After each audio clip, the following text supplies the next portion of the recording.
कभी सोचा है कि कोई टेक्स्ट मैसेज बिना खोले ही आपका फोन हैक कर सकता है? हाँ, या फिर उन साइबर मर्सनरीज के बारे में सोचे, मतलब पैसे लेकर हैकिंग करने वाले लोग। बिल्कुल। लेकिन तब क्या होता है जब उनके सामने कोई नैतिक सवाल खड़ा हो जाए? यही आज हम इसी छिपी हुई दुनिया की गहराई में उतरेंगे। भाड़ेचे हैकर्स, सरकारी हैकिंग ऑपरेशंस और जो लोग इसमें शामिल हैं, उनके अंदर क्या चलता है, उनके नैतिक संघर्ष। हाँ, हमारे पास कुछ निजी अनुभव हैं, कुछ जांच रिपोर्ट्स हैं, जिनके आधार पर हम ये बात कर रहे हैं। और हम एक ऐसे शख्स की कहानी देखेंगे, डेविड। वो अमेरिकी सेना और एनएसए जैसी बड़ी एजेंसी से निकला। एनएसए? ओके। हाँ, और फिर एक विदेशी सरकार के लिए काम करने लगा, एक सीक्रेट हैकिंग प्रोजेक्ट में। ये समझना वाकई जरूरी है कि ये सब कितना गुपचुप तरीके से होता है और किस स्केल पर। बिल्कुल। तो चलिए डेविड की कहानी से शुरू करते हैं। वो हाई स्कूल में लंबी दूरी के धावक थे। हाँ, अच्छा। कंप्यूटर वगैरह में कोई इंटरेस्ट नहीं? नहीं, बिल्कुल नहीं। कॉलेज में तो उन्होंने धर्म और दर्शन शास्त्र पढ़ा। सोचा था नेवी में चैपलिन, मतलब पादरी बनेंगे। पादरी? हैकिंग की दुनिया से तो ये बहुत ही अलग रास्ता है। हाँ, वो लोगों की मदद करना चाहते थे, कुछ पॉजिटिव करना चाहते थे, पर उन्हें लगा शायद पादरी बनकर उतना असर ना डाल पाएं। डिग्री के बाद नेवी ज्वाइन की। और फिर नेवी सील बनने की कोशिश की, बर्ड्स ट्रेनिंग। हाँ, वो बहुत कठिन ट्रेनिंग होती है, लेकिन ट्रेनिंग के दौरान उन्हें सील्स की एक खास किलर मानसिकता का एहसास हुआ। किलर मानसिकता मतलब? मतलब जैसे एक साथी ट्रेनी था, वो बस मारने के तरीकों पर ही बातें करता रहता था। डेविड को लगा कि वो ऐसा नहीं बनना चाहते। उन्हें डर था कि वो अपनी इंसानियत खो देंगे। तो उन्होंने ट्रेनिंग छोड़ दी? हाँ, छोड़ दी। तो फिर ये साइबर वाला रास्ता कैसे खुला? कंप्यूटर में तो दिलचस्पी थी नहीं। वो नेवी में ही हुआ। उनकी साइबर ट्रेनिंग बहुत तेज थी। मतलब जहां लोगों को कोडिंग सीखने में हफ्ते या महीने लगते हैं, हाँ, उन्हें एक हफ्ते में सब सीखना पड़ा। असेंबली लैंग्वेज, एक्सप्लॉइट्स, सब कुछ। एक्सप्लॉइट्स मतलब सिस्टम की कमजोरियों का फायदा उठाकर उसमें घुसने के तरीके। एक हफ्ते में? कमाल है ये तो। हाँ, और वो सिर्फ ट्रेनिंग नहीं थी। उन्होंने घर पर अपनी लैब बनाई, सर्वर लगाए, लगातार प्रैक्टिस की। वो एक्सप्लॉइटेशन एनालिस्ट बन गए। और उनकी स्पेशलिटी क्या थी? सिर्फ सिस्टम में घुसना नहीं, बल्कि घुसने के बाद नेटवर्क में अंदर तक जाना, घूमना, जिसे लैटरल मूवमेंट या पिवटिंग कहते हैं, हाँ। और जरूरी जानकारी निकालना। इसमें वो माहिर हो गए। और इसी स्किल की वजह से एनएसए ने उन्हें ले लिया? बिल्कुल। नेवी में शायद 4 महीने ही हुए थे कि एनएसए, मतलब नेशनल सिक्योरिटी एजेंसी, ने उन्हें रिक्रूट कर लिया। वहां उन्होंने करीब 3 साल काम किया। तो एनएसए जैसी टॉप एजेंसी में अच्छी जॉब, फिर विदेश जाने का फैसला क्यों? क्या हुआ? एनएसए में काम करते हुए ही उनकी शादी हुई थी। जब उनका नेवी का कार्यकाल खत्म होने वाला था, तब एक अमेरिकन कंपनी है साइबर पॉइंट, उसके रिक्रूटर ने उनसे कांटेक्ट किया। अच्छा। साइबर पॉइंट ये कैसी कंपनी थी? ये अमेरिकी सरकार से मान्यता प्राप्त कंपनी थी। मतलब कुछ खास तरह के हैकिंग ऑपरेशंस कर सकती थी लीगली। अच्छा। और ऑफर क्या था? ऑफर था अबू धाबी यूएई में एक बहुत अच्छे पैकेज पर काम करने का। बताया गया कि काम होगा यूएई की मदद करना, आतंकवादियों को ट्रैक करने में, उनका इंफ्रास्ट्रक्चर बचाने में। और इससे अमेरिका का बोझ भी कम होगा, ये कहा गया। हाँ, यही बताया गया। डेविड को लगा ये अच्छा मौका है, आतंकवाद से लड़ना, एक देश की रक्षा करना। तो वो मान गए और अपनी पत्नी के साथ अबू धाबी चले गए। हाँ, वहाँ वो एक यूनिट में शामिल हुए जिसका कोड नेम था project Raven. Project Raven. Operation एक बदली हुई हवेली, एक विला से चल रहा था, पूरी तरह सीक्रेट। यहाँ तक कि जो एम्प्लॉइज थे, उनके घर वालों को भी विला की सही लोकेशन नहीं पता थी। और फिर वो 2 फोल्डर वाली बात सामने आई है, ये क्या था? हाँ, ये बड़ा अजीब था। जब कोई नया आता तो पहले उसे पर्पल मीटिंग में बुलाते। Purple meeting? हाँ, वहाँ एक फोल्डर देते जिसमें लिखा होता कि आपका काम सिर्फ डिफेंसिव है, रक्षात्मक, जैसे फायरवॉल लगाना, नेटवर्क सिक्योर करना। ओके, कवर स्टोरी एक तरह से। बिल्कुल। लेकिन उसके तुरंत बाद होती थी ब्लैक मीटिंग। वहां दूसरा फोल्डर मिलता और उसमें असली काम बताया जाता। और असली काम क्या था? यूएई की अपनी खुफिया एजेंसी नाइसा के लिए आक्रामक साइबर ऑपरेशन करना, मतलब जासूसी, हैकिंग। ये तो सीधा सीधा धोखा है। उन्हें तभी शक क्यों नहीं हुआ, मतलब डेविड को? देखिए, उनकी बैकग्राउंड आर्मी और एनएसए की थी। वहां गोपनीयता, कवर स्टोरी, जानकारी को हिस्सों में बांटना, जिसे कंपार्टमेंटलाइजेशन कहते हैं, ये सब बहुत आम है। हाँ, ये तो है। तो उन्हें लगा कि ये शायद नॉर्मल प्रोसीजर का ही हिस्सा होगा, कुछ असामान्य नहीं लगा शुरू में। अच्छा, तो ये ऑपरेशन असल में चलता कैसे था, क्या तरीका था? एक सेट प्रोसेस था। मैनेजमेंट को यूएई सरकार से लक्ष्य मिलता था, फिर टारगेटिंग टीम उसकी पहचान करती, ओके। फिर इंफ्रास्ट्रक्चर टीम, वो लोग नकली पहचान बनाते, बिटकॉइन से दुनिया भर में सर्वर किराए पर लेते थे ताकि ऑपरेशन को ट्रेस ना किया जा सके। काफी तैयारी। हाँ, फिर टारगेटिंग टीम सोशल मीडिया वगैरह से जासूसी मतलब रिकॉन करके कमजोरियां ढूंढती थी, और फिर ऑपरेशंस टीम एक्सप्लॉइट का इस्तेमाल करके टारगेट के डिवाइस में घुस जाती थी, फोन, कंप्यूटर। और घुसकर क्या निकालते थे? डेटा? सब कुछ, photo, email, text message, location data, सब।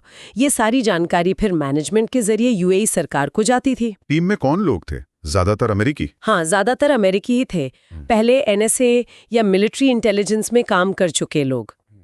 प्रोजेक्ट का एक मकसद अमीराती नागरिकों को ट्रेनिंग देना भी था, तो डेविड सीधे कीबोर्ड पर काम नहीं करते थे। अच्छा। वो एक अमीराती ट्रेनी को गाइड करते थे, निर्देश देते थे। शुरुआत में लक्ष्य वही थे जो बताए गए थे, आतंकवादी या उनसे जुड़े लोग? हाँ, शुरू में जो टारगेट थे वो कथित तौर पर आतंकवादी थे या यूएई के इंफ्रास्ट्रक्चर पर हमले की प्लानिंग करने वाले। तो डेविड और टीम को लगा कि काम ठीक है, आतंकवाद के खिलाफ है। हालांकि लीगल सवाल तो थे ही, मतलब तकनीक शेयर करना, यूएई में हैकिंग की वैधता। हाँ, वो चीजें थोड़ी धुंधली थीं, पर शुरुआती काम देखकर लगा कि सब ठीक है। लेकिन फिर चीजें बदलने लगी, अनुरोध अजीब होने लगे। बिल्कुल, कुछ महीनों बाद ही रिक्वेस्ट अब सिर्फ आतंकवाद विरोधी नहीं रहीं, अब उनसे व्यापक खुफिया जानकारी जुटाने को कहा जाने लगा। जैसे? कोई उदाहरण? जैसे एक रिक्वेस्ट आई कि पता लगाओ क्या कोई दूसरा देश, एक पड़ोसी देश, आतंकवादियों को पैसा दे रहा है। अच्छा, तो दायरा बढ़ रहा था। हाँ, और इसी दौरान वो बड़ी हैकिंग हुई। कौन सी? टीम को उसी पड़ोसी देश के सरकारी नेटवर्क मतलब .gov डोमेन को स्कैन करने को कहा गया। उन्हें एक वीपीएन पोर्टल मिला। और उसमें क्या खास था? उसमें डिफॉल्ट पासवर्ड लगे थे, मतलब जो कंपनी ने सेट करके दिए थे वही। बहुत आसान। ये सिक्योरिटी में बहुत बड़ी चूक थी। और डेविड की लैटरल मूवमेंट वाली स्किल यहाँ काम आई। हाँ, टीम अंदर घुस गई और पता चला कि उस सरकारी संगठन का आईटी मैनेजमेंट एक बाहरी कंपनी देखती है, एक एमएसपी, मैनेज्ड सर्विस प्रोवाइडर। तो उन्होंने उस एमएसपी को हैक किया? हाँ, उन्होंने मैनेज्ड इंजन नाम के एक नेटवर्क मॉनिटरिंग टूल की कमजोरी का फायदा उठाया। फिर वही कहानी, default password, ticket upload system में गड़बड़ी, और फिर सर्वर पर अपना कंट्रोल बनाने के लिए एक वेब शेल प्लांट कर दिया। मतलब एक कंपनी को हैक करके कई दरवाजे खुल गए। हाँ, और सबसे खतरनाक ये था कि उन्होंने उस एमएसपी के पास जो अपने क्लाइंट्स यानी सरकारी विभागों के नेटवर्क के एडमिन पासवर्ड सेव थे, उनको डिक्रिप्ट कर लिया। ओह, इसका मतलब कि उस एक एमएसपी को हैक करने से प्रोजेक्ट रेवन को उस देश के कई सरकारी नेटवर्कों तक सीधी पहुंच मिल गई। मंत्रालय, शाही एयरलाइन, यहाँ तक कि सेना के नेटवर्क तक। ये तो बहुत बहुत बड़ा एक्सेस था। इसके बाद क्या हुआ? अनुरोध और बदले? हाँ, और संदिग्ध होते गए। यूएई सरकार ने कहा कि उस प्रतिद्वंदी देश की शाही परिवार की जो एयरलाइन है, उसकी उड़ानों को रोज ट्रैक करो। रोज? एयरलाइन को? हाँ, अब डेविड और टीम को बिल्कुल साफ हो गया कि ये सिर्फ आतंकवाद से लड़ाई नहीं है। वो यूएई के लिए बस एक खुफिया जानकारी जुटाने वाली दुकान बन गए थे, जिसके अपने राजनीतिक इरादे थे। और यहीं से नैतिक सवाल उठने शुरू हुए होंगे जोरों से। बिल्कुल। डेविड खुद से पूछने लगे, हम ये कर क्यों रहे हैं? उन्हें समझ आ गया कि ये रिक्वेस्ट पॉलिटिकल है, आतंकवादी विरोधी नहीं। और बात तब और बिगड़ी जब पत्रकारों और मानवाधिकार कार्यकर्ताओं को निशाना बनाने को कहा गया। हाँ, वो लोग जो यूएई सरकार की आलोचना कर रहे थे। टीम में एक और सदस्य थीं, लॉरी स्ट्राउड। वो पहले बूजालन और एनएसए में काम कर चुकी थीं। उन्हें भी ये गलत लगा होगा। हाँ, वो भी बहुत असहज हो गईं। ये अमेरिकी मूल्यों के खिलाफ था। प्रेस की आज़ादी, बोलने की आज़ादी, इन सब का उल्लंघन एक बहुत बड़ी रेड फ्लैग थी। और फिर हद तब हो गई जब अमेरिकों को ही टारगेट करने को कहा गया। सही। जब यूएई ने अमेरिकी कंप्यूटर्स और लोगों को निशाना बनाने को कहा, तो डेविड ने साफ मना कर दिया, कड़ा विरोध किया। उन्हें नियम पता थे, फाइजा वगैरह? हाँ, उन्हें Pfizer, foreign intelligence surveillance act के रूल्स पता थे। आप अमेरिकी सरकार के लिए भी बिना खास इजाजत के अमेरिकी नागरिकों की जासूसी नहीं कर सकते, और अगर गलती से कोई अमेरिकी टारगेट हो भी जाए तो उसे तुरंत लिस्ट से हटाना होता है। किसी बीच लॉरी स्ट्राउड को भी कुछ पता चला, वो डेटा वाली बात? हाँ, लोरी को एनालिसिस करते हुए अमेरिकी नागरिकों पर इकट्ठा किया गया डेटा मिला। उनका एक कोट भी है, मैं एक जासूस हूं पर मैं एक बुरी जासूस नहीं हूं। टीम के अंदर बहुत बेचैनी फैल गई थी।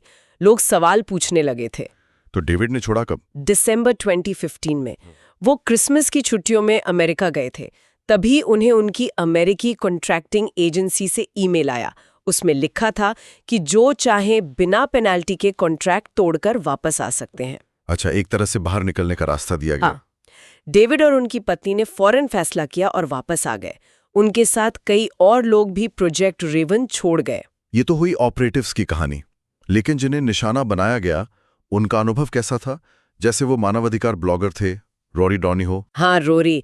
वो यूके में रहते थे और Emirates centre for human rights नाम से एक वेबसाइट चलाते थे। उसमें वो यूएई में जो मानवाधिकारों का हनन हो रहा था उस पर लिखते थे। और उनका काम नोटिस हो रहा था? हाँ, काफी। बीबीसी, दाना जैसे बड़े मीडिया आउटलेट्स में उनका काम छप रहा था। इससे यूएई की इमेज पर असर पड़ रहा था। तो यूएई सरकार ने प्रोजेक्ट रेवन को कहा कि इन्हें रोको? हाँ, यही हुआ। रोरी को एक फिशिंग ईमेल मिला। नकली अल जजीरा का लिंक था उसमें। उन्हें शक हो गया। हाँ, हो गया। उन्होंने वो ईमेल सिटीजन लैब को भेज दिया। सिटीजन लैब ऐसी जासूसी की जांच करती है।